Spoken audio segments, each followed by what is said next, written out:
Welcome back, everyone. Good morning. I hope you are well. We are, of course, on another episode of the Daily Dose. Today, we are going to be rocking the Idle Heroes accounts just because there's a lot of things that have popped up. Honestly, I waited a little bit before I decided to kind of do anything, and that was because I wanted to get ourselves in a decent position. We are going to finish out the Tower of Oblivion, maybe regress some of the V enables on Starwing Jahra and attempt to do the rest of Sealand 18 with a V3 Carrie just for shits and giggles because most people have already cleared that by now. And then probably talk a little bit about what I plan to do with the Forest Seal Land. A V3 Garuda will probably get us there, but I guess we could get spicy and see whether or not a V3 Flora could actually get us there. I doubt that that's going to be the case, though, so it could just be a waste of investment. But yeah, I've been thinking about finally doing a lot on this account. I've just been delaying it, just waiting to see whether or not there's any decent heroes to build in terms of content, because not a lot of accounts have these seal lands available. I am actually thinking of just fucking finishing off Abyss Seal Land as well, just because we're slowly collecting Delacium copies. We do have, obviously, we could E5 a Queen and turn her into a Scarlet Queen later on. But we do have Ignis, and we have some Ignises chilling in the bag. I don't know if we've got Delaciums. I got one more Delacium. So we could potentially build an E5 Delacium and some Ignises for support and just go that way. Maybe Queen if we want to get real spicy. But yeah, realistically, I've just been waiting for an opportune time to do stuff on the account. Just because realistically, content wise in this game is pretty slow. Now, we do have Jara's invitation. There is some interesting theories about this, whether or not you should go ahead and commit or you should save it for, say, Halloween's orb event, which is going to be in a couple more months. Potentially, the anniversary event could have a component of profit orbs in it. I'm not entirely sure if they're going to do that. Profit orbs is generally not included in some of these events. However, development teams like to spice things up a little bit. So having a couple of loops saved up is always wise. But I mean, on this account, we kind of was like, fuck it. We've just been spending resources crazy on this account anyway. So we kind of were trying to do some of the profit orbs, and we managed to do the 30 shadow 5-star heroes by summoning into there, chasing down some ticks and jar copies. But basically, if you want to do it from a free to play perspective, you can get 30 here. So you just need to pull out of your bag, summon, or create some Shadow 5-stars. You do need to, and this can be challenging for a lot of free to play players, you do need to build a 10-star Jara to try and maximize the additional 20 tokens. So you get 5 at 5-star, 6. A 6-star, you get 5 more, and at 10-star, you get 10 of the tokens. Plus, of course, if you manage to pull out all 30 of the Shadow Heroes, you can get 50 that way. And if you've been hoarding for a long, long time and you're looking to maximize the rewards and potentially build Fiona on your account because Fiona and Penny are the new profitable heroes, you could potentially do your 300 there. I would recommend finishing off your loop though, because 300 is not a full completion or full cycle of 4 profit orb summons. But if you wanted to do that, you could land at 150 of these tokens, invitations, and that will allow you to summon out a couple of these things here. Now, the RNG on these is atrociously bad. They literally have every 5-star in the game, I believe, to date. That is of the natural 5-star. So not a 4-star into a 5-star, but anything that is a natural 5-star, including all the light and dark ones up until Twisted the Argo, and I think Porky Forky's in there too. Yes, he is. However, I have just got absolute doo-doo from that. Pretty much just forest 5-star fodder heroes, nothing special.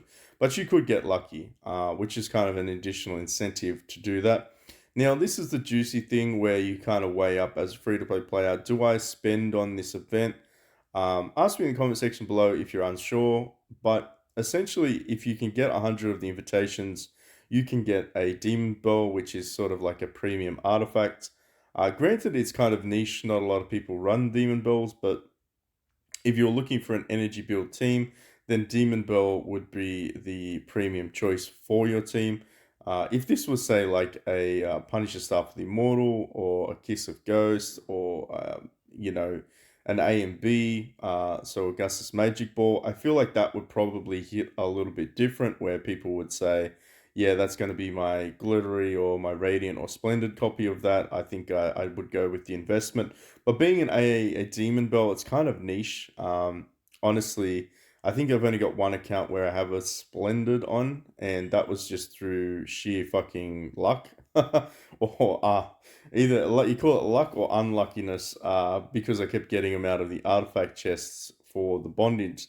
But anyway, you can also get a 10-star puppet, which might allow you to get that E3 or that E5 or E4. Potentially, I don't know if it's worth sacrificing your profit orbs just for puppets.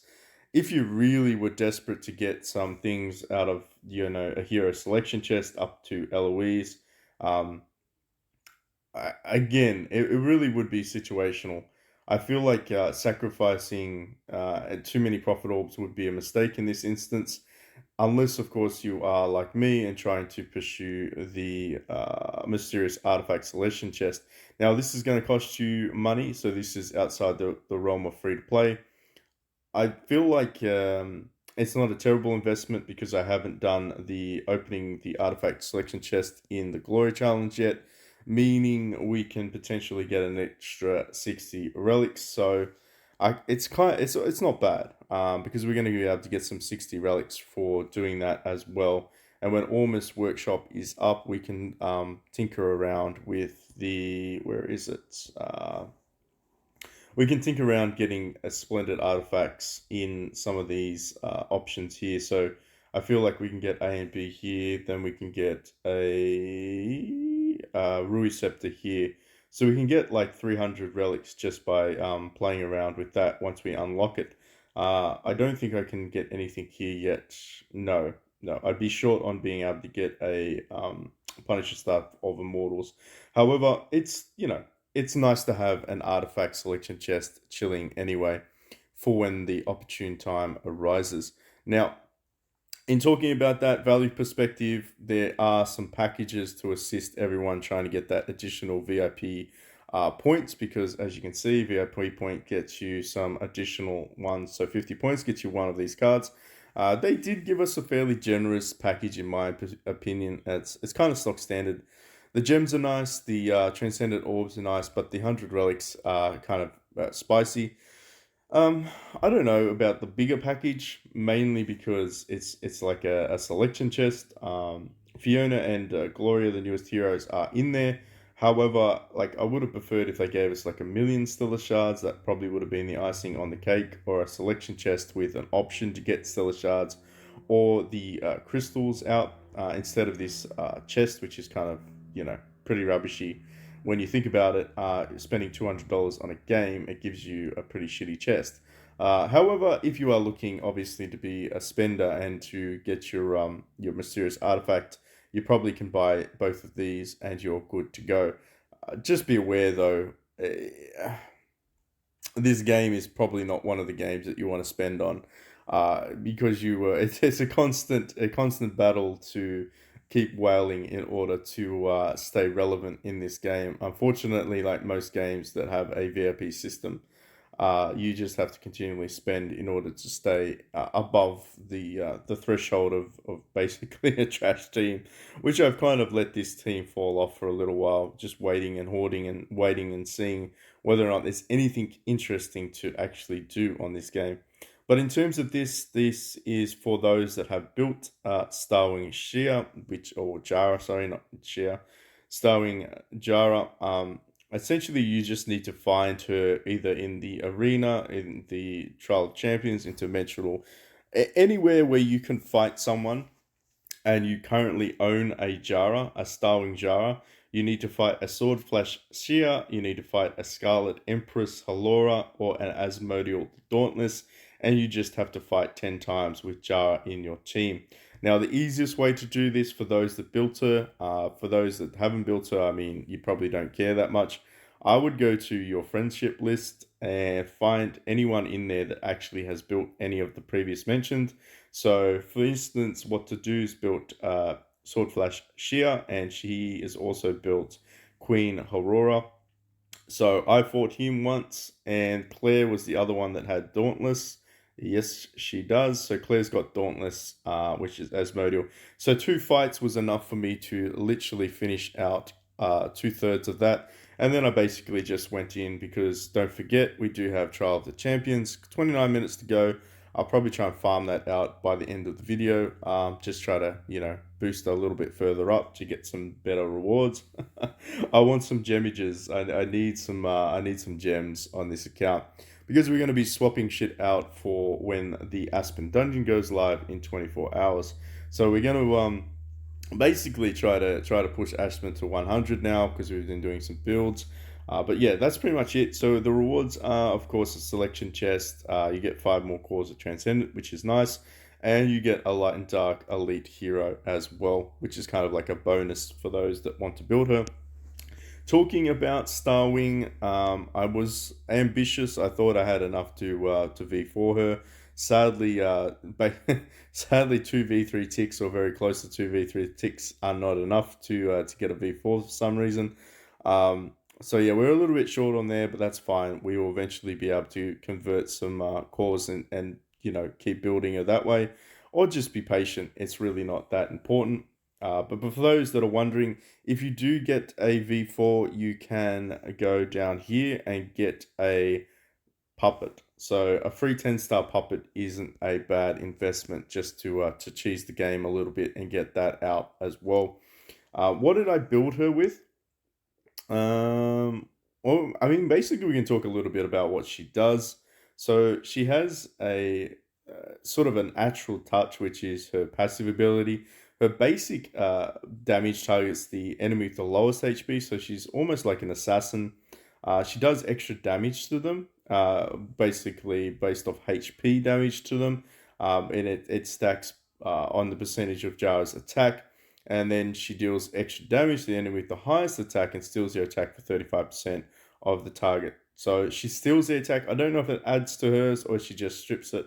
But realistically, she nerfs the highest attack hero target by 35% for 2 rounds. So she's not too bad in that realm. I went with control immunity just because I feel like that's a very important component to her imprint. Her second imprint, I just went with damage reduction because she has none naturally input in her. Um, if you don't know, Void Enable heroes get options where others don't, so you can actually pick what level of imprint you'd like to put on the hero. But like, if you just want to regress this, it's only going to cost you 500 anyway, so you can mix and match depending on your situation. However, next ability, which is Void Fusion, whenever an ally releases their active skill, increases self 20 energy and 1 layer of focus. So it's kind of important for her to be fast. I've noticed that she really has to go first in order to maximize this passive ability. And you can run a full energy artifact team on her as well, so that she basically just continually loops her active ability. I do notice that when she gets hit, she actually regains energy as well. I don't know if that's a glitch or not. I have to read through her skills a little bit carefuler. But I've seen her continually loop her active every round, particularly in raid boss in PvE. Now, in terms of what she does, she has this ability called Focus, which is an additional. She gains 8% control precision, sort of like a Rui Scepter, and 4% control offset every time she gains a focus, and she gains a focus when your allies unleash their active skills. So remember that the more actives your allies are doing, the more time she can gain focus. Of course, focus will be zeroed after the active skill is released. So she can kind of stack that up 5 times and then boom, she can hit and get like a lot more precision. So it's in control immunity as well. So it's a little bit of give and take. Not a bad aspect at all. But then you also have this upgraded version of Frozen and, of course, the Petrified abilities. Um, I don't think it has an increased percentage chance to drop. So, generally speaking, her normal ability only has a 25% chance to either inflict petrify or freeze, depending on the target's HP. So, above or below 50% has a different chance to proc. Petrify, I believe, is less than 50, and above is frozen, which is cool. They have different abilities, but essentially, you'll need to read through these of your own timing, just because there's a fuck ton of wording right here. But what she does is she just CCs the shit out of the enemies. Whereas this Void, the Apocalypse Vision, actually increases the damage that is dealt to them that are frozen or petrified. And of course, it restores energy if the target is petrified. And if the target is frozen, she gets HP back. So she becomes quite tanky.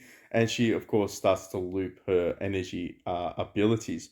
Now, frozen enemies are unable to release any of their skills. They can't counteract. They can't do anything. Whereas petrified enemies also can't release their skills or do anything else. But then there's a little bit of maybe it's slightly a.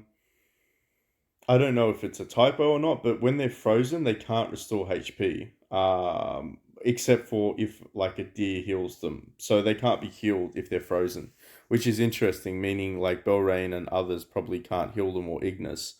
So if the enemy team member is frozen, yeah, they're kind of fucked if they get hit and they're low HP. But in terms of the other ones, I think pretty much stock standard speed imprint is where you go.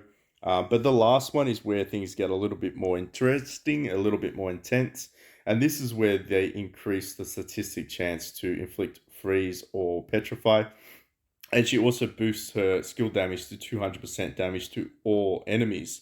Um, so she kind of becomes an animal at V4, which is exactly where I'm trying to aim for her.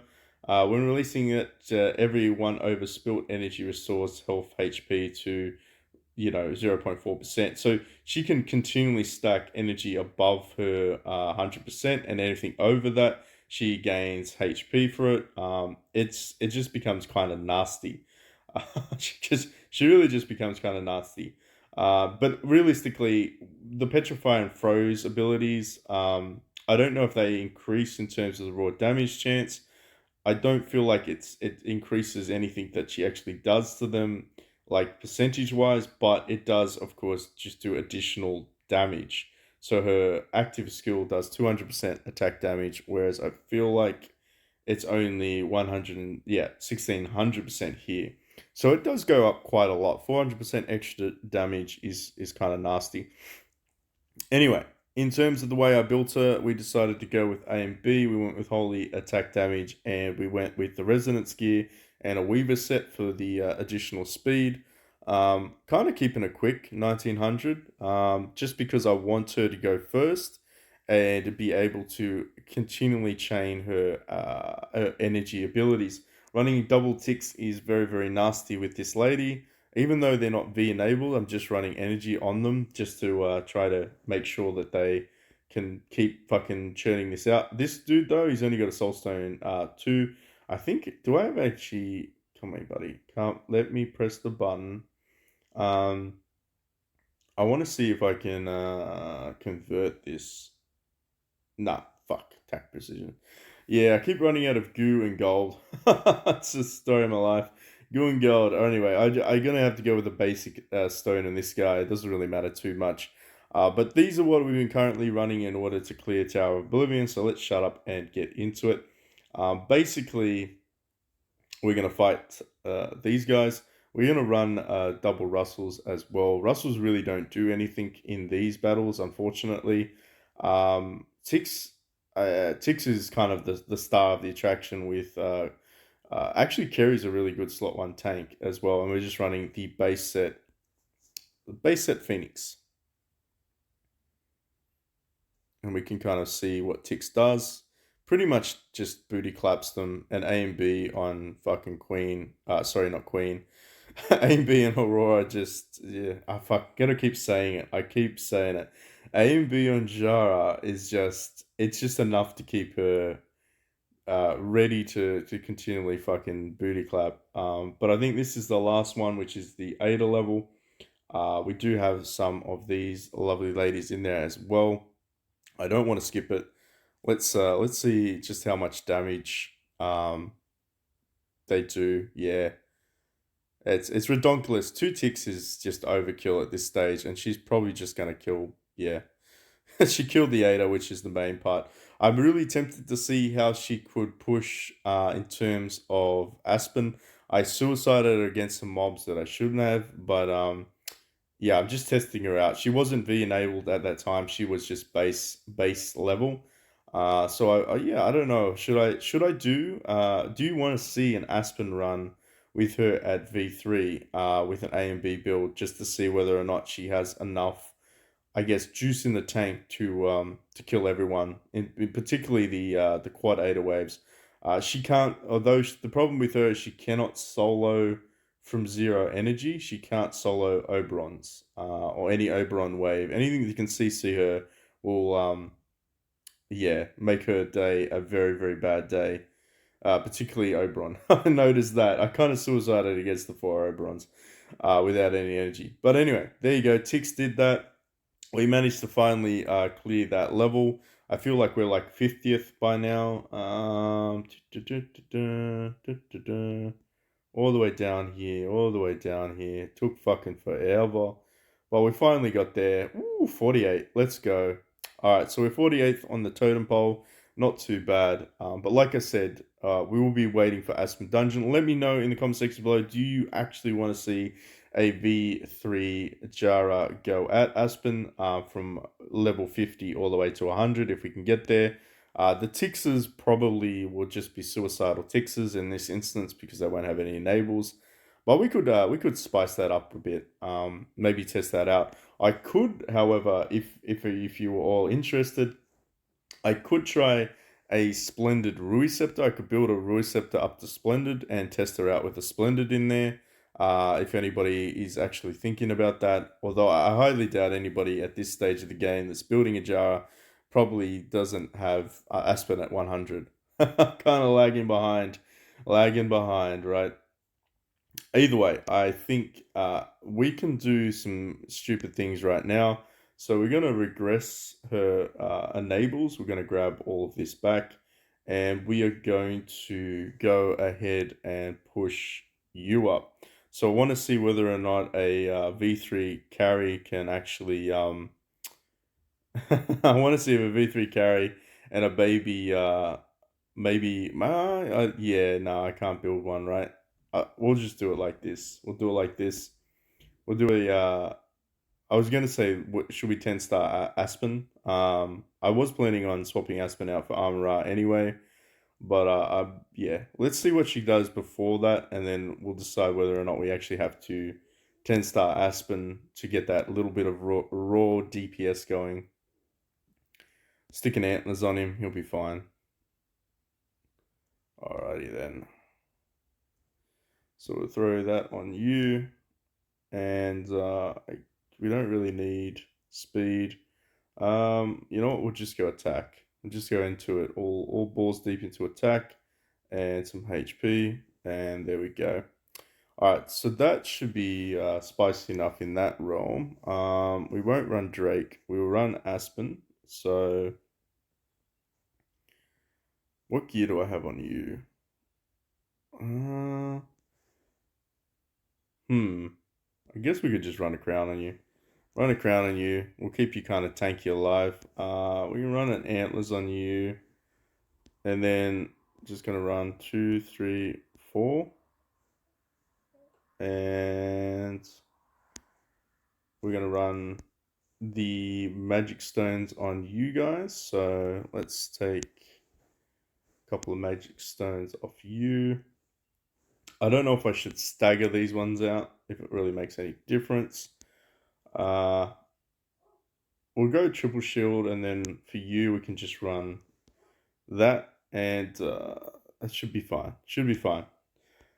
I don't know if this is going to be a sink or swim. I don't know if it's going to be sink or swim. Monster, yeah, we'll just go with you.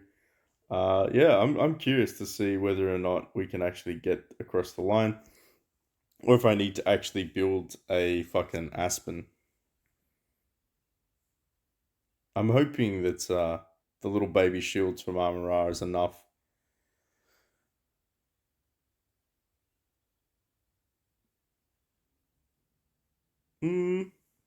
Yep, kind of lacking in the damage department. Fuck.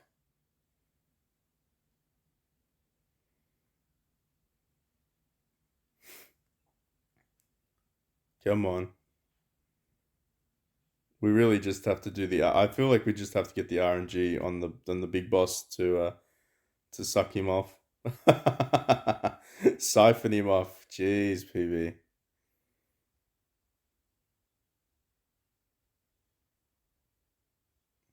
I mean, yeah, we're going all right at this stage of the game, but do we have enough DPS? Come on,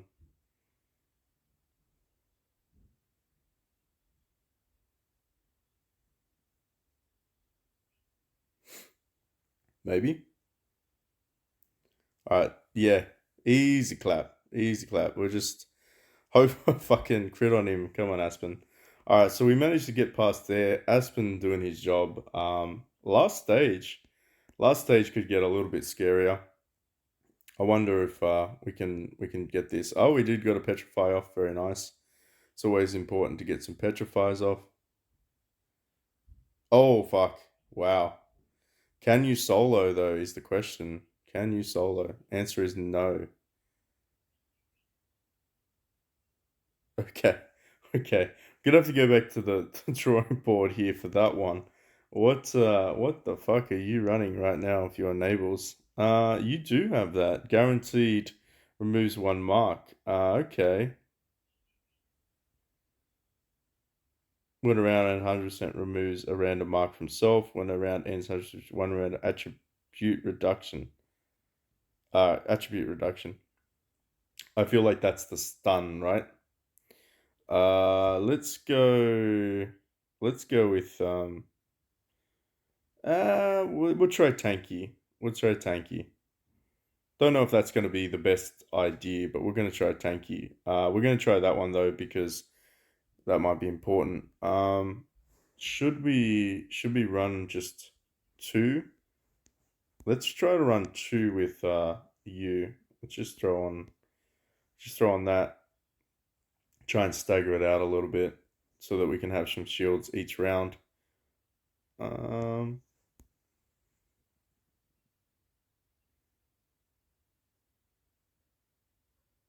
we're getting some petrify off, which is nice. Petrify in the front row. Oh fuck, clapped them. But Aspen's still alive. Not any longer, isn't. Damn it. And she's still stun locked. All right. I don't know if we've got enough damage. We might have to 10 star.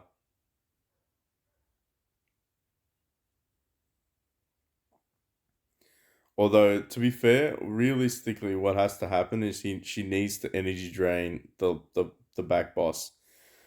She basically just has to energy drain the fuck out of him, and go going like that way. Or, well, we could try a little bit different. We could try a little bit different. We could go with a resilience instead, like that, and see if she can heal herself through, because she is dodging quite a lot with her void abilities. And then after that, we might just try full energy artifacts on all of the carries to see whether or not that will actually work out as well. No, she didn't hit the back boss. Fuck.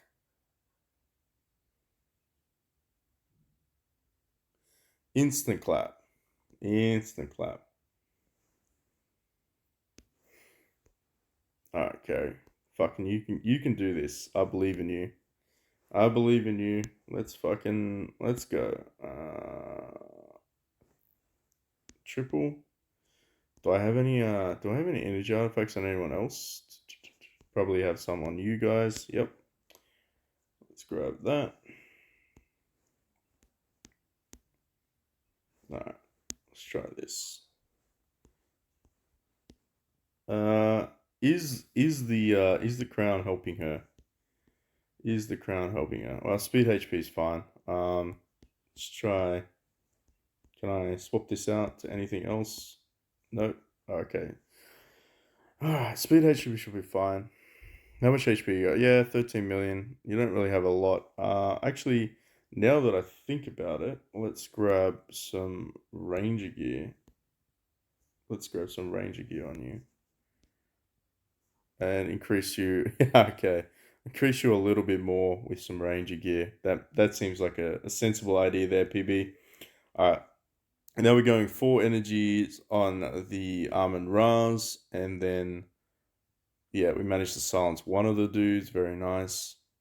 Yeah, we got to petrify off the other, and you're stun locked. Of course, you're stun locked because that would be the only time that PB doesn't run the fucking stun resistance thing. I mean, you're healing yourself for sure, but getting stun locked is not an impressive fight.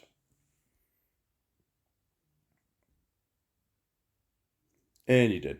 All right. I'm going to keep trying this a little bit more.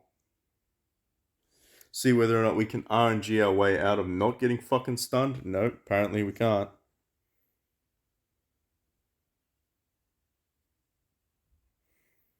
Yeah, no, that's nasty. That is a nasty stun lock. Ah, I thought we might have had something there. Really, you don't have? Oh, fucking. Let's go Antlers Cane. Fuck it. The one time we might actually use an Antlers Cane in this game.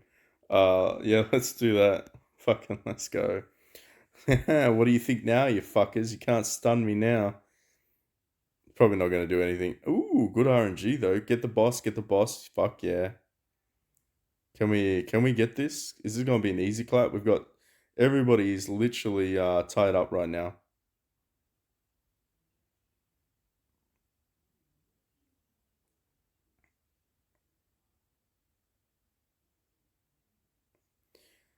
Oh no. Oh, you fucked up.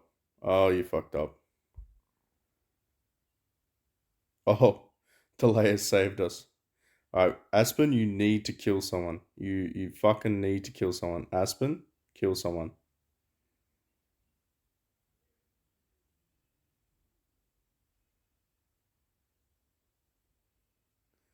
Oh no, they're starting to die. Fuck.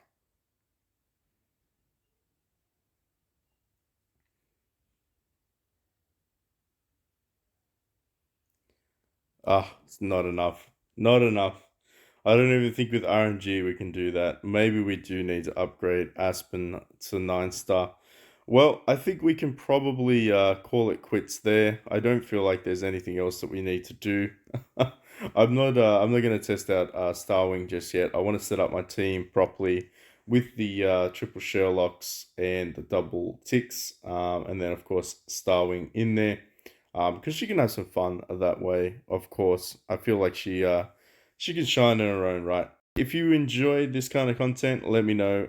If you want me to run a V3 in Aspen to see if she can clear that, let me know what artifacts and gear you'd like to see on her if that keeps it spicy. But thanks for watching so far, and I'll catch you all in the next one.